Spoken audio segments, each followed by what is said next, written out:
এত মানুষ কি খায় কিন্তু জনম দুঃখিনী মা নাই।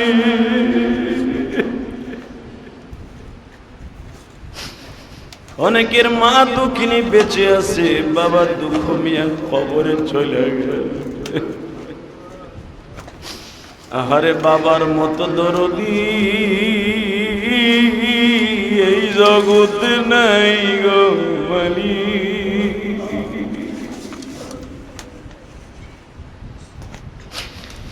এই গরমের মধ্যে এখন তো কারেন্ট হয়েছে, এমনও লোক আছে গ্রামের বাড়ি কারেন্ট ছিল না। আমি সন্তান ঘুম আসতো না, তালের পাখা দিয়ে মা বাতাস দিত। মা বাতাস দিতে দিতে ঘুমায়া পড়তো, বাবা আবার পাখাটা হাতে নিত।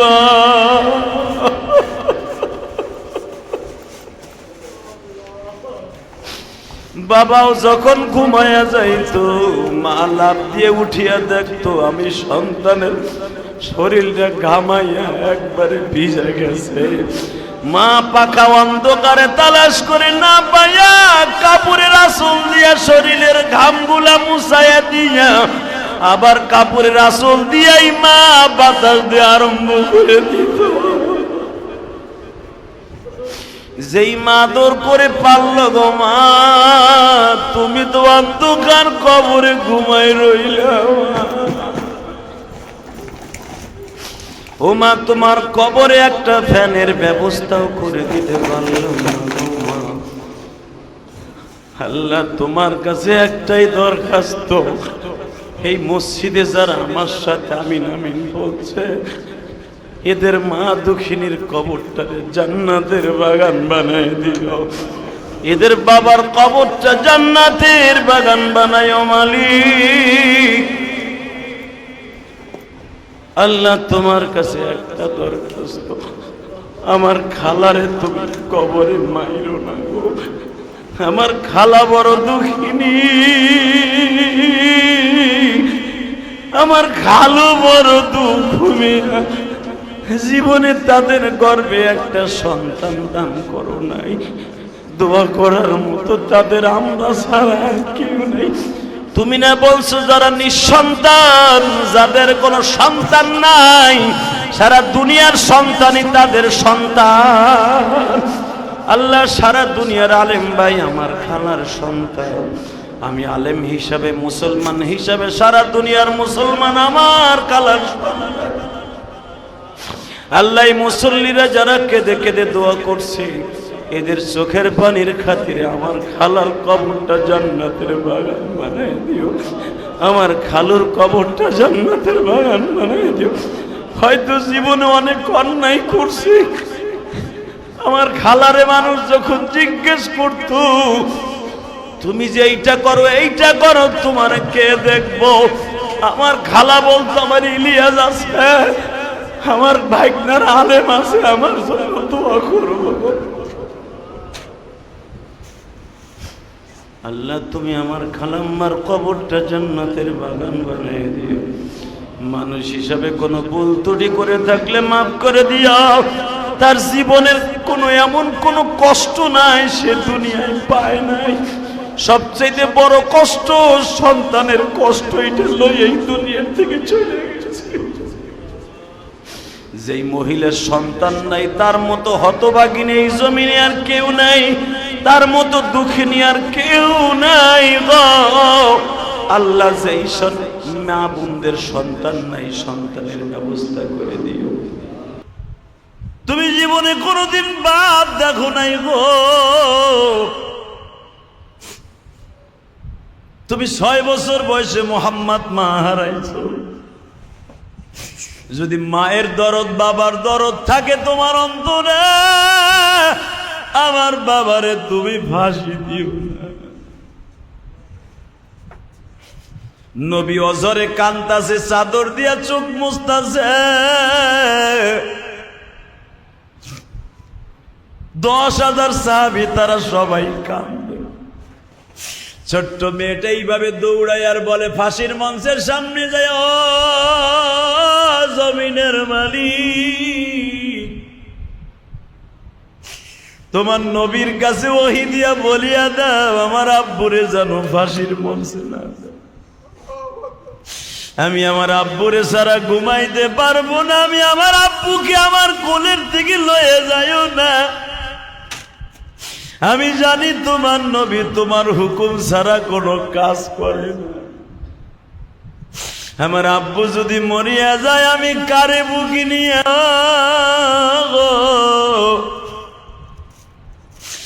নবী কাবা ঘরের দরজার সামনে দিয়া দৌড় দিয়া ওই বাচ্চাটারে কোলে নিয়ে বলে তোমার চোখের পানিগুলা মুইসা ফেলো, আমি তোমার আব্বুরে ফাঁসি দিব না।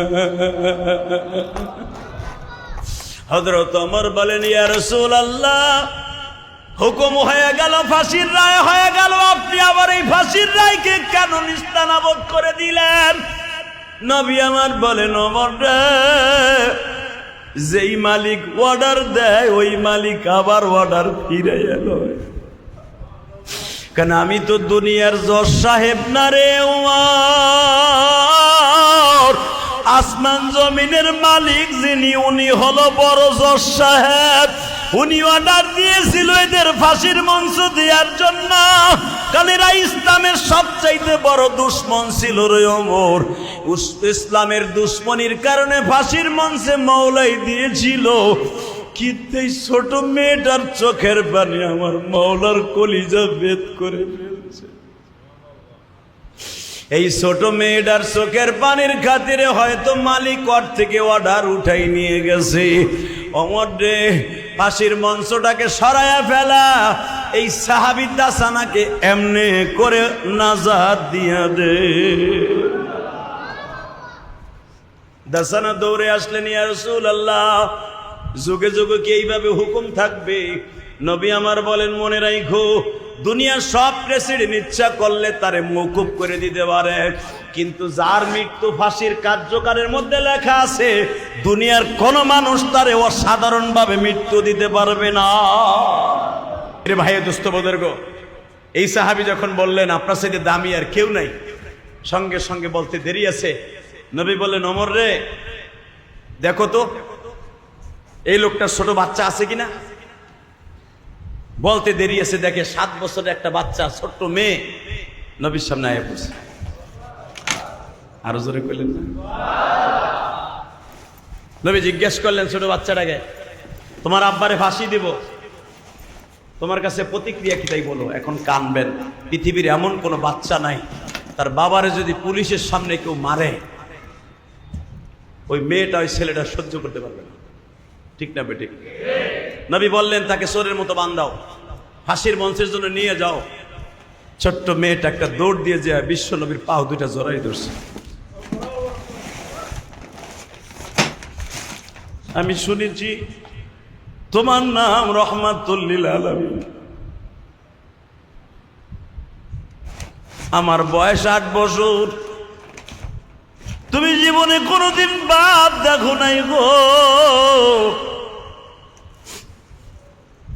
তুমি 6 বছর বয়সে মোহাম্মদ মা হারাইছো। যদি মায়ের দরদ বাবার দরদ থাকে তোমার অন্তরে, আমার বাবারে তুমি ফাঁসি দিও না। নবী অজরে কান্তাছে, চাদর দিয়া চোখ মুছতাছে। 10,000 সাহাবী তারা সবাই কান্দে। ছোট্ট মেয়েটা এইভাবে দৌড়ায় আর বলে ফাঁসির মঞ্চের সামনে যায়, ও জমিনের মালিক, তোমার নবীর কাছে ওহী দিয়া বলিয়া দাও আমার আব্বুরে যেন ফাঁসির মঞ্চে না যায়। আমি আমার আব্বুরে ছাড়া ঘুমাইতে পারবো না, আমি আমার আব্বুকে আমার কোলের থেকে লয়ে যাইও না। আমি জানি তোমার নবী তোমার হুকুম ছাড়া কোনো কাজ করে না। আমার আব্বু যদি মরিয়া যায় আমি কারে বুকি নিয়ে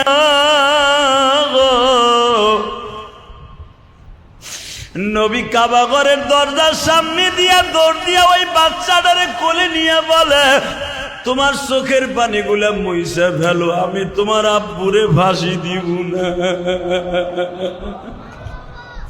হযরত ওমর বলেন, ইয়া রাসূলুল্লাহ, হুকুম হয়ে গেল, ফাঁসির রায় হয়ে গেল, আপনি আবার এই ফাঁসির রায়কে কেন নিস্তানাবুদ করে দিলেন? নবী আমার বলেন, ওমর রে, যেই মালিক অর্ডার দেয় ওই মালিক আবার অর্ডার ফিরে এলো। কেন আমি তো দুনিয়ার জজ সাহেব না রে ওমর, আসমান জমিনের মালিক যিনি উনি হলো বড় জজ সাহেব। উনি অর্ডার দিয়েছিল এদের ফাঁসির মঞ্চ দেওয়ার জন্য, কারণ এরা ইসলামের সবচাইতে বড় দুশ্মন ছিল রে ওমর। ইসলামের দুশ্মনির কারণে ফাঁসির মঞ্চে মওলাই দিয়েছিল। কিন্তু এই ছোট মেয়েটার চোখের পানি আমার মওলার কলিজা ভেদ করে ফেলছে। এই ছোট মেয়েটার চোখের পানির খাতিরে হয়তো মালিক ওর থেকে অর্ডার উঠাই নিয়ে গেছে। ওমর রে, ফাঁসির মঞ্চটাকে সরায়া ফেলা, এই সাহাবী দাসানাকে এমনে করে নাজাত দিয়া দে।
ফেলাই এখন এক ফোঁটা পানি দিয়ে আমার মাওলারে বুঝাইয়া কইবা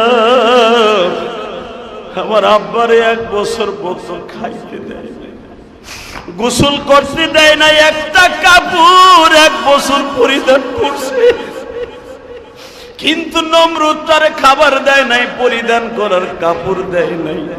দুনিয়ার মানুষ না দিলে কিছু আছে যায় না, ওই মালিক কিন্তু না দিয়ে পারে না। কথা বল না কেন? ওই মালিক আছে না? ইব্রাহিম আলাইহিস সালাম মনে রাখবা বাবা, জেলখানার মধ্যে যখন ছিল দেখে পাঞ্জাবি নতুন, জামা নতুন, এমন ঘেরার, ওই জামাটাই দান করছে আমার মাওলা জান্নাত থেকে। জোরে জোরে জোরে। সিদ্ধান্ত হয়ে গেল ইব্রাহিমকে মাইরে ফেলতে হবে ফাঁসির কাস্টে। আর এক গ্রুপ বলতেছে ফাঁসির কাস্টে মারবা, এলাকার মানুষ হরতাল ডাকবে, পরে মারতে হবে আরো কঠিন ভাবে, কেমনে আগুনের মধ্যে ফেলে। যেই কথা কোরআনে আল্লাহ বলেন, যেই বর্ণনা কোরআনে ডাইরেক্ট আসছে, সিদ্ধান্ত হয়ে গেল আগুনটা কেমন পরিচালিত করতে হবে, কেমনে জ্বালাইতে হবে।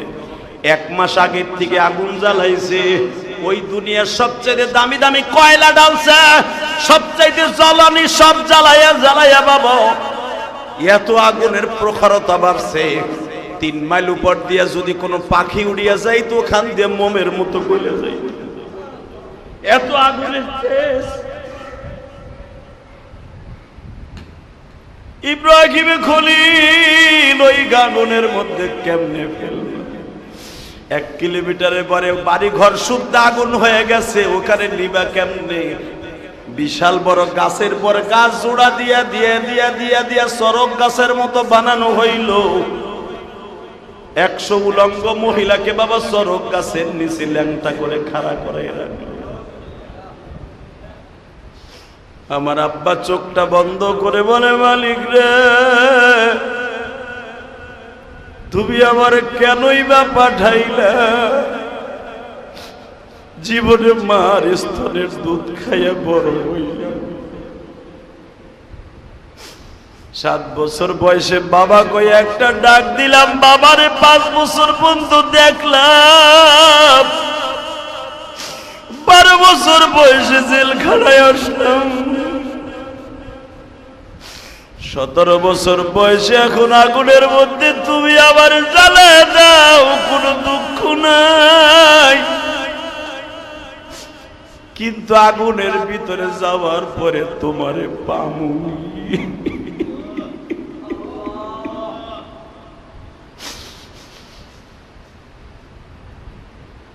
জেলখানার মধ্যে যায় নামাজ বিছায়া বলে, ইন্নী ওয়াজ্জাহতু ওয়াজহিয়া লিল্লাযী ফাতারাস সামাওয়াতি ওয়াল আরদা হানিফা ওয়া মা আনা মিনাল মুশরিকিন ওয়া মা আনা মিনাল মুশরিকিন ওয়া মা আনা মিনাল মুশরিকিন।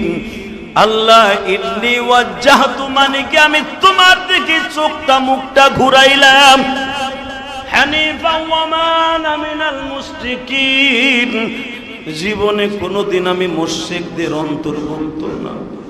আল্লাহ আমার সাথে ওয়াদা দাও, তুমি আমার জেলখানায় যদি জান্নাতের খাবার খাওয়াইতে পারো, আগুনের মধ্যে কি থাকবা না আগুনের পর্যন্ত তুমি ভাইগা যাইবা?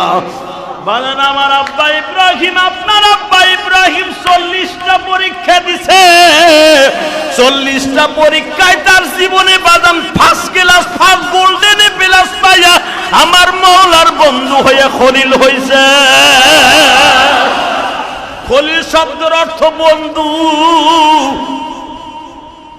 মনে রাখবা খলিল এমনি এমনি হয় নাই বাবা।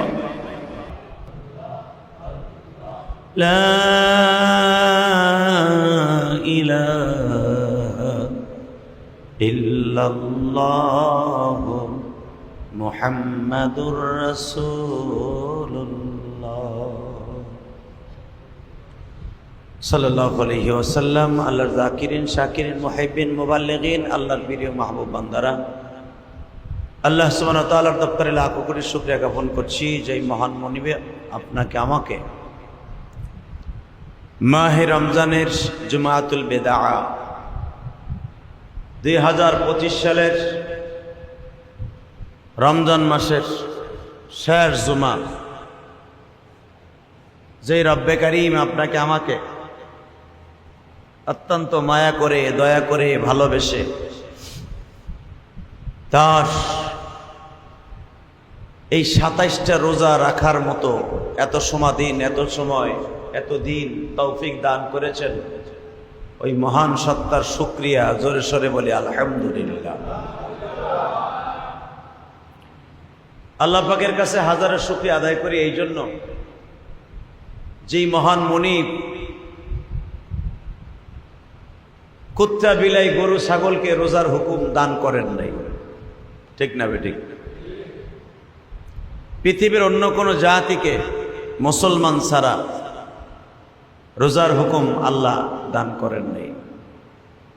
আল্লাহ কোরআনে কারিমের মধ্যে কত সুন্দর করে বলেছেন, ইয়া আইয়ুহাল্লাযীনা আমানু কুতিবা আলাইকুমুস সিয়াম কামা কুতিবা আলাল্লাযীনা মিন ক্বাবলিকুম লাআল্লাকুম তাত্তাকুন আও ফুরিজা আলাইকুম লাআল্লাকুম তাত্তাকুন। আল্লাহ সুবহানাহু ওয়া তাআলা বলেন, হে ঈমানদারেরা, যারা ঈমান এনেছো তাদের জন্যই আমি রোজাকে ফরজ করেছি। এখানে বলে না ইয়া আইয়ুহাল্লাযীনা, ইয়া আইয়ুহাল কাফিরুন, ইয়া আইয়ুহাল মুশরিকুন কুতিবা আলাইকুমুস সিয়াম কামা কুতিবা আলাল্লাযীনা মিন ক্বাবলিকুম, এটা বলে নাই। আল্লাহ বলেছেন, ইয়া আইয়ুহাল্লাযীনা আমানু কুতিবা আলাইকুমুস সিয়াম কামা কুতিবা আলাল্লাযীনা মিন ক্বাবলিকুম, যারা ঈমান এনেছো আমি তোমাদের পরে রোজাকে ফরজ করেছি, যেমনি করে ফরজ করেছিলাম তোমাদের পূর্বপুরুষ বাপ দাদার উপরে। সুবহানাল্লাহ। কথাটা কার? জোরে বলেন আল্লাহ।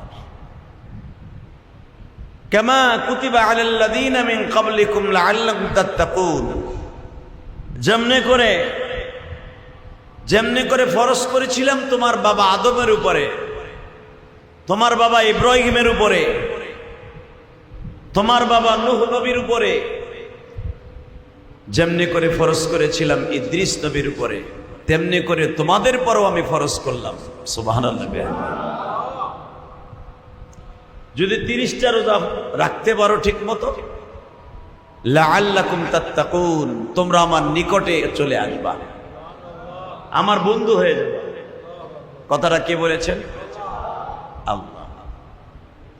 আল্লাহ সুবহানাহু ওয়া তাআলা যদি বলেন রোজা রাখার দ্বারা আমার বন্ধু হয়ে যাবা, এই 27টা দিন রোজা রাখছি, মোটামুটি আল্লাহর বাড়িতে বেড়ায় বন্ধু হয়ে চলেই গেছি, ঠিক না? এখন যদি মইরাও যাই, মোটামুটি আল্লাহর বাড়ির পথ চেনা হয়ে গেছে, জান্নাতে যাওয়ার আশা করি। কি জান্নাতে যাওয়ার আশা আছে না? আল্লাহ হাদিসে কুদসিতে এইভাবে বলেন, আস-সাওমু লি ওয়া আনা আজজি বি, রোজাটা কেবলই মাত্র আমার জন্য। কে বলেছেন? হ্যাঁ, আল্লাহর নাম বলতে লজ্জা লাগে নাকি? ভয় লাগে? আল্লাহর নাম খুব জোরে বলবেন। আল্লাহ বলেন, কেবলই মাত্র আমি তোমাদের জন্য রোজাটা ফরজ করছি, এই রোজাটা একমাত্র আমার জন্য। লাআল্লাকুম তাত্তাকুন, তুমি আমার কাছে চলে আসতে পারবা, আমার বন্ধুত্ব অর্জন করতে পারবা। আল্লাহ যদি নিজে বলেন আস-সাওমু লি ওয়া আনা আজজি বি, হাদিসে কুদসি, রোজাটা আমার জন্য, এর পুরস্কার আমি স্বয়ং আল্লাহ নিজের হাতে দান করব। অন্য কোনো ইবাদতের পুরস্কার আমি নিজের হাতে দিব না, এটা তোমার আমলের বিনিময়ে পাইবা, কিন্তু রোজার পুরস্কারটা স্বয়ং আমি আল্লাহ নিজের হাতে দান করব। আল্লাহ নিজের হাতে কি দান করবেন আল্লাহই ভালো জানে, তবে কিছু সিমটম আল্লাহ নিজে বর্ণনা করেছেন যে আমি কি কি দিব, দুনিয়ায় বলে দিছেন। 1 নম্বরে আমি নিজের হাতে তোমাদেরকে খাদিমদারি করে খাওয়াবো। 1 নম্বরে আমি তোমারে মাছের কলিজা দিয়ে ইফতারি করাবো। আমার কুদরতি হাতে ভাজা নান রুটি দিয়া গিরিল দিয়া খাওয়াবো। আল্লাহ রাতের খাওয়ানোর লেগে সুবহানাল্লাহ, আস্তে কইও। তোমার যদি ডাক্তার ইউনূস সাহেব বলে আগামীকালকে ইফতারি সরাইল বাইতুর রহমান জামে মসজিদের ইলিয়াসুর রহমান জেহাদি যে মসজিদ করেছে ওই মসজিদের সব মুসল্লিদেরকে ডাক্তার ইউনূস তার বাড়িতে নিয়ে ইফতারি করাবে। সে বাম্পার ইফতারি, পানি আনবে আমেরিকা থেকে, নান রুটি আনবে জার্মান থেকে, ফালুদা আনবে ইটালি থেকে, সৌদি আরব থেকে জমজম আনবে, খেজুর আনবে, এরপরে পনির আনবে, মাঠা আনবে, সব সৌদির থেকে নির্ভেজাল খাবার। সবাইরে দাওয়াত দেয়া হইল। বুড়াটার শক্তি নাই, ও লাডুই ভর দিয়ে যাইব। ঠিক না বেঠিক? হ্যাঁ, কথা জোরে কর না কেন? ডাক্তার ইউনূসের বাসায় ইফতারি। এটা যদি দুনিয়ার একটা 2 টাকার একটা প্রধান উপদেষ্টা এমপি মন্ত্রীর কথা শুনে যদি এত ভালো লাগে, সারা দুনিয়ার মহামালিক তিনি বলতেছেন as-sawmu li wa ana ajzi bi, রোজাটা কেবলই মাত্র আমার জন্য, এর পুরস্কার আমি স্বয়ং নিজের হাতে দান করব। 1 নম্বরে আমি তোমারে নান রুটি আমার জান্নাতের নিজের তাওয়ায় ভাজবো। আমি হাউজে কাউসার তোমার জন্য পানি বরাদ্দ রাখবো। মাছের কলিজা আমার নিজের হাতে ভুনা করব। আরামে তুমি খাইবা, আর আমি আল্লাহর প্রশংসা তলব করব। সেদিন বুঝবা রোজাটা কত উপকারী ছিল। ঠিক না বেঠিক? যারা হেলায় খেলায় রোজাটা নষ্ট করে দিয়েছো, তোমার মতো বদবখ কমিনা হারামখোর, তোমার মতো জাহান্নামী আমি আল্লাহর জমিন আর একটাও নাই। কথাটা কে বলেছেন? কেউ তো আশা করে আমার আল্লাহ কোরআনের আয়াতটা নাযিল করে বলেন, ইয়া আইয়ুহাল্লাযীনা আমানু কুতিবা আলাইকুমুস সিয়াম, আমি তোমাদের জন্য ঈমান যারা আনছো রোজাটা ফরজ করেছি।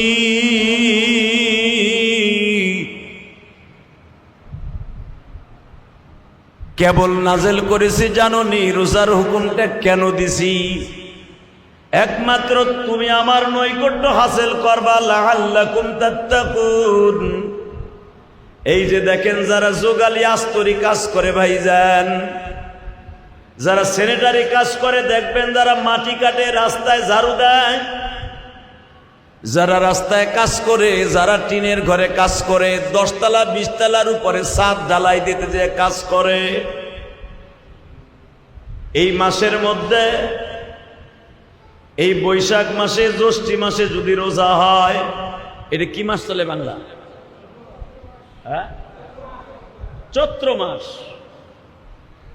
এই চৈত্র মাসে রোজাটা চালু হইল।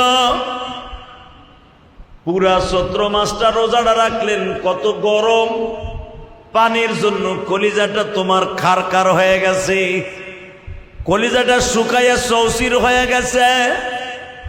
এত কষ্ট হওয়ার পরেও, যোগালি কাজ করার পরে, রাজমিস্ত্রি কাজ করার পরেও রোজাটা ভাঙস নাই। আহারে, স্ত্রী পুত্র ছেলে সন্তানকে সুখী রাখতে যাইয়া 1000 টাকা 800 টাকার যোগালি কাজ করতে যাইয়া, সারাদিন কাজ করার কারণে 800, 1000, 1200 টাকা, 1500 টাকা যোগালি পাবি। এই আশায় যদি সারাদিন সকাল থেকে নিয়ে সকাল 8টা থেকে নিয়ে বিকাল 5টা পর্যন্ত কাজ করতে পারস, 800 টাকা যোগালি নিয়া 1 কেজি চাউল কিনবি, ডাউল কিনবি, তরকারি কিনে বাসায় যাবি, বাচ্চা কাচ্চা নিয়ে ইফতারি করবি, সেহরি করবি বান্দা, আবার আরামে ঘুমায় থাকবি। 800 টাকার জন্য যদি সারাদিন কাজ করতে পারোস, আমি মাওলার হাতের ইফতারি করার জন্য কি সারাদিনটা রোজা রাখতে পারোস? তুই তো জানোস না রে পাগল, পানির পিপাসায় কাতর হইয়া রোজাটা যখন তুই রাখোস, আমি আল্লাহ ফেরেশতাদের ডাইকা ডাইকা বলি, দেখ আমার বান্দা ছাদ ঢালাই দিতেছে 10 তলার উপরে, রোজাটা রাইখা আমার বান্দা পানির জন্য পানি দিয়ে কাজ করে, ইচ্ছা করলে পানির নলটা গালের মধ্যে দিয়ে ঢক ঢক করে পেটটা ভরে ফেলতে পারে কিনা? সে পানির কাজ করে, পানি দিয়া ঢালাই দিচ্ছে, পানি তার হাতের কাছে, কিন্তু আমি আল্লাহর ভয়ে পানিটা পেটের মধ্যে দেয় না। এ ফেরেশতারা সাক্ষী দাও লাআল্লাকুম তাত্তাকুন। আমার ভয় আমার বন্ধু হওয়ার জন্য যখন রোজাটা ছাইরা দিল না, আমি মালিক তোদেরকে সাক্ষী রাখলাম 2025 সালে চৈত্র মাসের রোজাটা এত কষ্টের পরেও ছাড়িয়া দেয় নাই। আমি আল্লাহ ওয়াদা করছি ওরে আমি নিজের হাতে পুরস্কার দান করব। দোকানে চাকরি করে, গাঠিটা উঠাইতে, মালগুলা সাজাইতে কুড়াইতে কত কষ্ট হয়। পানির জন্য জিব্বাটা শুকায় গেছে, আহারে আলা জিব্লাটা শুকায় গেছে। কথা বলতে গেলে জিব্বা ঘোরে না, কারণ মুখের মধ্যে লালা নাই, লালাটা শুকায় গেছে। ওই সময় যদি 2 লিটার 5 লিটার একটা ঠান্ডা পানি দেয়, 5 লিটার পানি ডক ডক করে খেয়ে ফেলতে পারবে এমন পিপাসা। সব কিছু বাদ দিয়া আমার পাগল আমার ভয়ে রোজাটা ছাইরা দেয় নাই। তোরা সাক্ষী থাকবে ফেরেশতা, আমি যখন হাউজে কাউসারের গিলাসটা ওর ঠোঁটের কাছে ধরবো, ওর ঠোঁটের কাছে হাউজে কাউসারের গিলাসটা ধরে বলবো এই পানিটা আমি আল্লাহর কুদরতি পানি গো।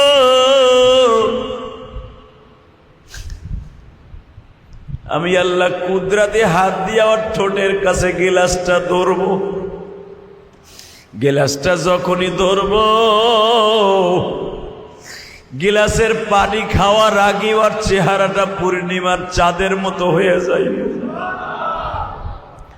কারণ ওই গিলাসটা দুনিয়ার কোনো কাজ দিয়া বানাই নাই, দুনিয়ার কোনো মার্বেল দিয়া বানাই নাই। যেই গিলাস দিয়া তোর ইফতারি খাওয়াবে হাউজে কাউসার, ওই গিলাসটা আমি আল্লাহর নিজের কুদরতি ফ্যাক্টরিতে বানাইছি। তুই জানোস কি ওই গিলাসটা কি দিয়া বানাইছি? আমি জামরুদ পাথর দিয়া বানাইছি। ওই জামরুদ পাথরের মিসাল যদি দুনিয়ার কোন জিনিসের সাথে করতাম, এক টুকরা জামরুদ পাথর এই পৃথিবীকে 80,000 বার বিক্রি করলেও এক টুকরা জামরুদ পাথরের শূন্যস্থান পুরা হতো না।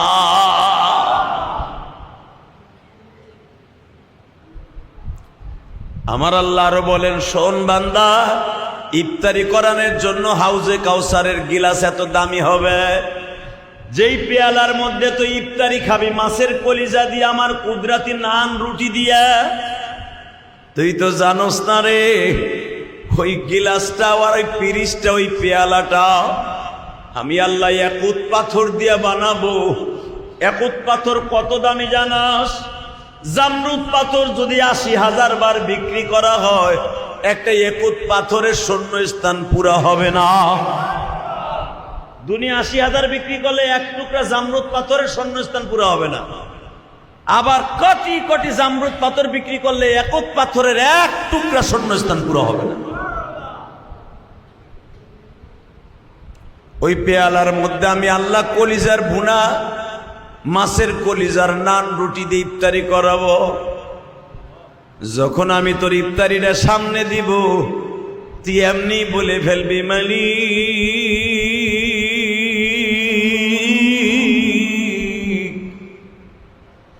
নিজের হাতে আমায় তুমি বানায়া কেমনে দিবা জাহান্নামে ফেলাই। কথা বলেন না কেন? কি মিথ্যা কইছি না সত্য কইছি? তালিমুল আমাজে বলছিল এটা করা যাবে না। ঠিক ইউসুফ আলাইহিস সালাম, ইউসুফ আলাইহিস সালাতু ওয়াস সালামকে 13 বছর জেল খাটাবার পরে যখন জেলখানার থেকে বের হইছে, আল্লাহর পয়গম্বর ইউসুফ বলছিল, আল্লাহ যারা যারা আমারে মিথ্যা জেলখানায় ঢুকাইয়া কষ্ট দিয়েছে, সূরা ইউসুফের ডাইরেক্ট কোরআনের আয়াত, আমি তাদেরকে ফাঁসি দিব। কেন আমারে মিথ্যা মামলা দিল? আমি কি কোনো অপরাধ করছিলাম? আল্লাহ বলে, ইউসুফ অন্য মানুষের সামনে এটা হয়, নবীদের সামনে হয় না। সুবহানাল্লাহ কইলেন না? আরো জোরে কর, আরো জোরে। তার জ্বলন্ত প্রমাণ দেয় আমার নবী সুদ্দা 13 জনকে নবী বলছিলেন গো ফাঁসি দে। কয়জন? জোরে কন, আরো জোরে।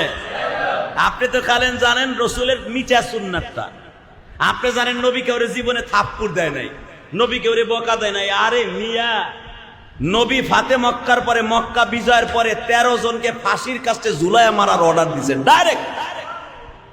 ডাইরেক্ট নবী বলছে। এই কথাও বলছে, হাদিস আসছে, উকতুলুহুম ওয়াজাতুমুহুম মুআল্লিকিনা বিআস্তারিল কাবা। ওমর, তখন ওমর হলো আইনমন্ত্রী, ওসমান হলো খাদ্যমন্ত্রী, ত্রাণ মন্ত্রী। আমাদের দেশের একটু মন্ত্রী পাইলেতে হ্যাঁ গো, হ্যার পিছন তালাশ করে পাওয়া যায় না। কথা কর না কেন? একটু নেতাগিরি পাইলে মনে করে সব আমার। কিন্তু আপনি কি জানেন নেতার পিছনের এক সাইড, সামনের এক সাইড। সামনে চিরজীবন থাকে না, পিছনের সাইড একদিন ঘোরা লাগে। এটা ভুলে গেলে চলবে না। তো আমার নবী বললেন, এই আইনমন্ত্রী ওমর, ইয়া রাসূলুল্লাহ, এই 13 জনের নাম আমি লিস্টি দিলাম। এই 13 জনের মক্কার সামনে, কাবাগরের সামনে ফাঁসির মঞ্চ করে হাজার হাজার মানুষের সামনে ফাঁসি দিবা। নাম বলে দিলেন 13 জনের। 13 জনের নাম লিস্টি চলে আসলো। এক এক করে খোঁজা হচ্ছে কোথায় আছে বেঈমানগুলা। কেউ যে পালাইছে হুজুরের দাদার বাড়ির পিছনে যে উঁচা পাহাড়টা, প্রায় 8,500 ফিট উঁচা পাহাড়, এই 8,500 ফিট উঁচা পাহাড়ের উপর যে পালাইছে। সুবহানাল্লাহ। নাম তার আবু দাসানা। নাম কি? হ্যাঁ, নামটাও তো মনে রাখবেন না। নাম রাখবেন সাকিব খানের, শাহ আলম খানের, তারপরে ওই যে শাহরুখ খানের। এগো নাম মুখস্থ রাখবেন। এগো গেলেই তো কবরে জিগাইব, সাকিব খানের ছবি দেওয়াস নাই কে বুড়া, এ তো তোর দেশের সুপারস্টার, দেহাউস নাই কে। কথা ঠিক না বেটে? এটা জিগাইব না? হালাকে 13 জনের ফাঁসি আমার নবী নিজে লাগছে মিয়া। এই 13 জনের নাম আপনার মুখস্থ করার দরকার। এটা জিজ্ঞেস করবে কবরে। কথা ঠিক না বেটে? যেগুলো এমপি মন্ত্রী আছে এইগুলোর জিজ্ঞেস করবে নবীর কাছ থেকে আইন শেখো নাই কেন, নবীর আদর্শ তোদের মধ্যে ছিল না কেন। জিজ্ঞেস করা হইল, কি রে সবাই পালায়, তুই পালাস নাই কে? আবু দাসানা তুই পালাস নাই কে? পট করে বলে ফেলছে, আমার জানা আছে যেই লোকের রাগ বেশি ওই লোকের মায়া বেশি। হ্যাঁ, সুবহানাল্লাহ। বৌরে লইয়া ইফতারির সময় কই। আমি আবার বলছি, আবু দাসানা বলতেছে, আমি জানি যার রাগ বেশি তার মায়া বেশি। এবং আমার জানা আছে পৃথিবীর কোন মানুষের সামনে যেই শব্দটা আল্লাহ ইউজ করে নাই আপনার সামনে ইউজ করছে। নবী শুনতাছে ওর বক্তব্য কি, মরার ভয় কি কি কয়। তোর তো ফাঁসি দিমু, তুই আর কি কষ্ট। আবু দাসানা বলে, পৃথিবীর শ্রেষ্ঠ একটা কথা আল্লাহ আপনার সামনে নাজেল করছে। কি? ওয়ামা আরসালনাকা ইল্লা রাহমাতাল লিল আলামিন।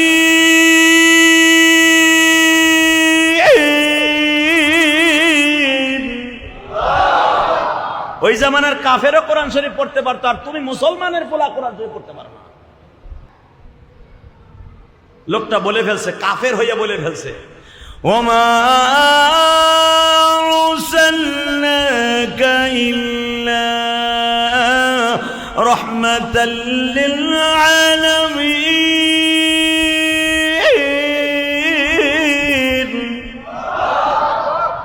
সাহাবীর একটা জায়গায় দুর্বল ছিল, মনে রাখবেন।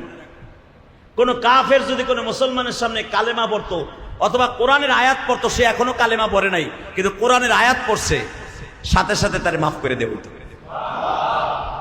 তো এই কাফের বাঁচার লাগা বলে ফেলছে, সারা দুনিয়ার রহমত আপনি। আর একটা আয়াত পড়ে ফেললেন এই কাফের আবু দাসানা, তখনও কাফের। লাকাদ কানা লাকুম ফি রাসূলিল্লাহি উসওয়াতুন হাসানাহ। আপনার ভিতরে সবচেয়ে উত্তম আদর্শ, এটা আল্লাহ বলছেন। আপনি পৃথিবীর কোনো বাচ্চার মতো না, আপনি এমন একজন বাচ্চা। লাকাদ কানা লাকুম ফি রাসূলিল্লাহি উসওয়াতুন হাসানা, আপনি সারা দুনিয়ার মানুষের মডেল। এখন আপনি যদি সারা দুনিয়ার মডেল হইয়া বাচ্চা হইয়া আমারে ফাঁসি দেন। নবী আমার চোখটা আস্তে করে, এত সময় গরম আসিল। নবী মনে রাখবেন বুখারীতে আসছে, আমার নবী যখন কখনো রাগ হইতেন, এখানে অনেক রাগী পুরুষ আছেন, রাগ দেখায় রাস্তাঘাটে, আর দেখবেন বিলাই হয়ে যায় বুর কাছে, আছে না নাই? হ্যাঁ, আমার নবী সব জায়গায় একরকম, বিবিদের কাছে যেমন, রাস্তাও এরকম। এমন এমন নেউরা মার্কা মুসলমান আছে এখানে, বোর কাছে গেলে সব পোতা মোতা সব হারাই জায়গা, বিসি পেটে যায়, আর বিসি খাড়ায় যায় রাস্তায় গেলে। কথা কর না কেন? রাসূল আকরাম সাল্লাল্লাহু আলাইহি ওয়াসাল্লাম সেই কথাই বলেন হাদিসে, যারা রাস্তাও যেরকম, ঘরেও যেরকম, বাইরেও সেরকম, সে হলো আসল পুরুষ। তো বিশ্বনবী রমজানের ভিতরে বউর উপরে রাগ হয়ে গেলেন কেমনে? হুজুরের বিবিরা 9 জন একসাথে ধরছে, হুজুর এখন তো আপনি মক্কা মদিনার প্রেসিডেন্ট, হাতে মক্কা হয়ে গেছে, মক্কা মদিনা সব আপনার হাতের মধ্যে, সারা দুনিয়া এখন আপনার সাহাবীদের হাতের মধ্যে, আপনি এখন মক্কা বিজয় করছেন। আমার সবচেয়ে বড়, আমরা সবাই মিলে একটা জিনিস চাইছি, কি এবার ঈদে আমাদের ধুমধাম মার্কেট করে দিবেন। আমার নবী বলে মার্কেট খুব দরকার না, খালি এই কথাটুকু বলছে, মার্কেট খুব দরকার। মা আয়েশা বললেন, ইয়া রাসূলুল্লাহ, এত বছর আপনার সাথে বিয়ে হয়েছে, কোনোদিন একটা ভালো দামি 3 পিসও দেন নাই, আব্বাই যা দেয় তাই পরি, আর আপনার কাছে চাইও নাই, এবার একটু দাবি করছি, দিলে দেন, না দিলে সমস্যা নাই, কিন্তু আপনি কিন্তু রাগ হইেন না। এই কথা কিন্তু মা আয়েশা বলছে, লা তাখাফ ওয়ালা তাহজান, এই শব্দটা ব্যবহার করছে। আপনি টেনশনও করেন না, আপনার মার্কেট দিতে হবে এই ভয়ও পাইয়েন না, আপনি একটা কাজ করেন, যদি দেন দেন, না দিলে সমস্যা নাই, আমরা দাবি করছি। আমার নবীজি একবার বলছে মার্কেট খুব দরকার। এই মার্কেট খুব দরকার শব্দটা ইউজ করতে দেরি আছে, আমার মালিকের কলিজায় লাগতে একটা সেকেন্ড দেরি করে নাই। আমার আল্লাহ কোরআনে বলেন, লা তারফাউ আসওয়াতাকুম ফাওকা সাউতিন নবী, আমার নবীর সামনে তার বিবিরা এমনকি দুনিয়ার কোন মানুষ জোরে কথা বলতে পারবে না। আমার নবীর ব্যথা দিয়ে কোনো মানুষ কথা বলার অধিকার আমি আল্লাহ দেই না।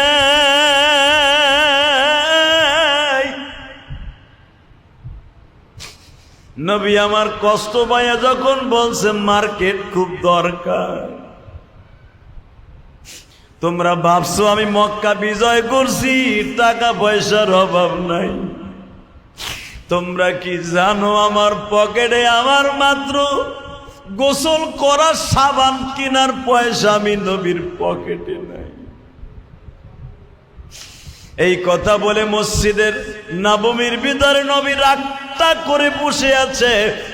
নবীর এই 2 কপালের মাঝখানের রগটা বাবা লাল হয়ে গেছে, চলের রগগুলা লাল হয়ে গেছে। আমার মালিক বলিয়া দিলেন, নবী আপনার 9 জন বিবি একসাথে তালাক দিয়ে দেন, আমি আল্লাহ নতুন করে আবার আপনারে বিয়ে দিমু।